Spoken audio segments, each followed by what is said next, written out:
Акылбек Жапаров Тимур Фазиевди Асман шаарын куруу боюнча мамлекеттик дирекциянын башчысы кылып тайындады.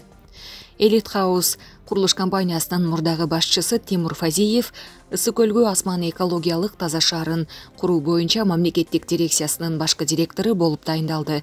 Бул тууралуу президенттин администрациясынын маалымат кызматы билдирди. Тийиштүү буйрукка министрлер кабинетинин төрагасы Акылбек Жапаров кол койгон. Буга чейин Тимур Фазиев аталган дирекциянын башчысы болуп тайындалганын билдирип, шаарды куруу планы менен бөлүшкөн. Какыраган кум, таш баскан, суу чыкпаган боз дала. Ысык-Көлдүн жээги келген туристтер үчүн балыкчы шаарынан өткөндө эле ушинтип башталат. Бирок бул жердин келечекте мүмкүнчүлүгү чоң. Себеби бул жерде экологиялык таза, көл жээгиндеги таза абасы, кышкы жылуу жай салкын жердин тандалышы долбоордун авторлору үчүн негиз болгон. Жергиликтүү калктын пикиринде тандалган жерде өзгөчө климат орун алып, кышкысын абанын температурасы 12 градустан төмөндөбөйт. Буяка кар жаабайт Башты жаабайт. Жан баягы 2-3 күндөн бери аябай жакшы жаады. А так буяка жаан андай саны эле жайт. Күн ачык, асман ачык дегенде, кыянда эле жүрбөйт. Ат башы андай мындай чүйдөн келгендер буяк жай дейт да. Ысык-Көл облусунун тургуну Руслан Акматалиев бул долбоорду 12 жыл мурун эле ойлонуп ишке ашырууну баштаган. Өз алдынча жаш архитектор Мухаммед Ванинов менен биргеликте чиймесин чийип, долбоордун үстүнөн ишин уланта берген. Долбоордо баардык нерсе эске алынып, негизги багыт туризмди өнүктүрүүгө багытталат. Мындан сырткары келечектүү шаарда алдыңкы билим берүү системасын киргизүү, бизнес борборлорун, стадиондорду куруу, жылы бою иштеген заманбап ден соолукту чыңдоочу жайларды куруу пландалган. Ал эми туруктуу жумуш ордуларын түзүү үчүн бир нече ишкана заводдорду ачуу пландалган. Жумуш орун камсыз кылабыз.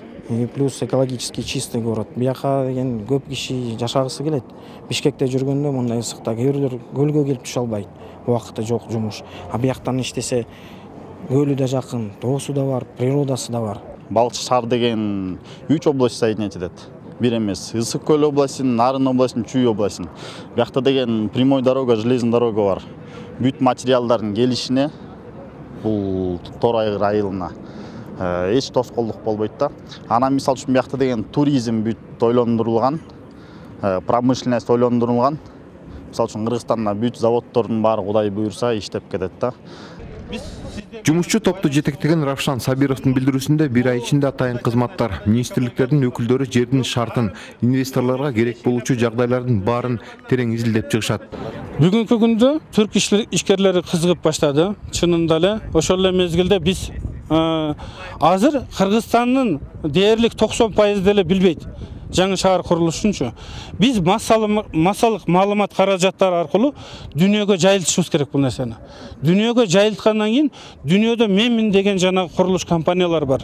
Мисалы үчүн бүгүнкү күндө акчасын кай жака салышын билбесен, жана Дубайда же болбосо башка мамлекеттерде жана кургак кумга алып барып туруп салып ошол жерден куурчак кылып гүл кылып ачпайбы? Бүгүнкү күндө биздин Ысык-Көлүбүз мисалы үчүн дүйнөдө мындай аба, мындай кооз көл, мындай жаратылыш жок.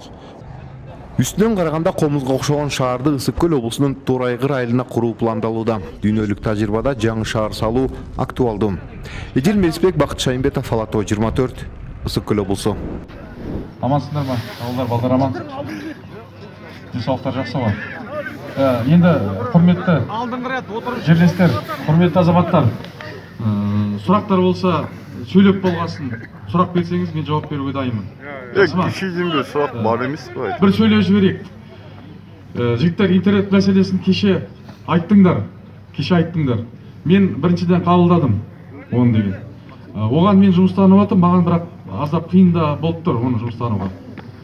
Сөздің шыны керек. Тағы қандай сұрақтар бар? Wi-Fi қосылып тұр. Квартираларда, мына нелерде Wi-Fi қосылып тұр. Ешқандай проблема жоқ. Wi-Fi бар. Тағы не бар? Wi-Fi неге қиын? Айттым ғой жаңа. Wi-Fi-ды мұнда алып келіп қос халыққа. Басқа сұрақтар болса, давайте сұрай беріңіз. Самай. Айтпасыз ғой, интернет қиындау болып тұрды. Неге қиын? Ашып неге айтпайсыз? Ол енді сөндірді ғой. Алдыңын сөндірді. Кім сіздер? Әңгіме одан емес. Құрметті жаңаөзендіктер, Mine әкім келді, өзінің сөзін айтты. Бұл кісілерде билік те бар, ақша да бар, әскер де бар. Қысымның барлығында жасай алады. Бірақ біз Алланың 99 есімінің бірі халықпыз. Біз ұлықпыз, біз мықтымыз. Бізді арандатпасын. Біз сөйлесеміз. Талапты ойындасын. Интернет қосылсын. Интернет қосылсын. Интернет қосылсын. Мен бұл азаматтың аузынан сұрап алған жоқпын. Өзі айтты. Сөзіне жауап берсін. Азаматтар, былай ғой, тыңдайық. Айттым о жұмыстанам деп. Мен жұмыстанып жатырмын. Сосын кім інчек? Інчек. Сенің айтып тұрғаның енді мен келіспеймін біріншіден. Ешкімге қысым жасамаймыз, ешкімді арандатпаймыз. Жоқ, інім, тұра тұр. Біз біргеміз. Болды. Мен сізбен біргеміз. Тұр онда осы жерде бірге болсақ. Бір провокационный заттар болса, оны құзырлы органдарға беріңдер. Видеосында беріңдер, заявлениесінде беріңдер. Айтып та беріңдер. Жоқ. Мына мемлекеттің Мұратбай тұра тұр, тыңдайық, мен де сені тыңдайын. Ана қысым болса, жаңағы заңсыз әрекеттер болса, органдар жақтан, адамдар жақтан, басқа жақтардан болса, мемлекеттің заңдылық тәртіптері бар. Полицияға заявление беріңдер. Дәлелдеме, видео, фотосъемка, басқа беріңдер.